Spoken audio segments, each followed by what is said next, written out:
বিশ্বের সবচেয়ে শক্তিশালী 10 পাসপোর্ট।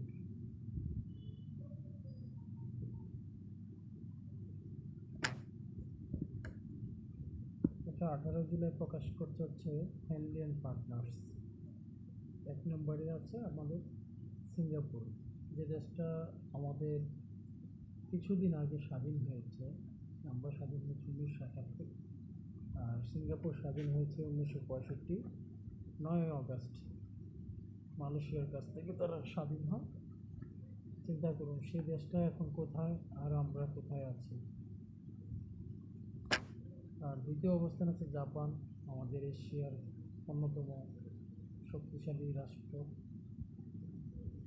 এবং সভ্য একটি রাষ্ট্র, যারা পরিষ্কার পরিচ্ছন্নতা এবং সভ্যতার জন্য সারা বিশ্বব্যাপী সমাদৃত। 3 নম্বরে অবস্থান করছে দক্ষিণ কোরিয়া, যেটা এক সময় জাপানের উপনিবেশ ছিল। সেই জাপান থেকে তারা 1948 সালে 2 কোরিয়া ভাগ হয়, দক্ষিণ কোরিয়া এবং উত্তর কোরিয়া। দক্ষিণ কোরিয়ার পাসপোর্ট সারা বিশ্বে তৃতীয় অবস্থান করছে। 4 নম্বর হচ্ছে ডেনমার্ক, সেনজেনের একটা দেশ। ফিনল্যান্ড 5-এ।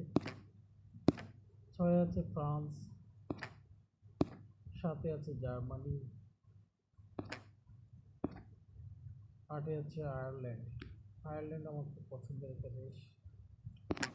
9 আছে ইতালি, যেখানে অভিবাসীদের কাঙ্ক্ষিত স্থান, সেই ইতালি। 10-এ আছে স্পেন, এক সময় মুসলমানদের শাসনে পরিচালিত হতো সেই স্পেন। পর্যটনের জন্য খুবই বিখ্যাত স্পেন। এ হচ্ছে পৃথিবীর 10টা শক্তিশালী পাসপোর্টের দেশ।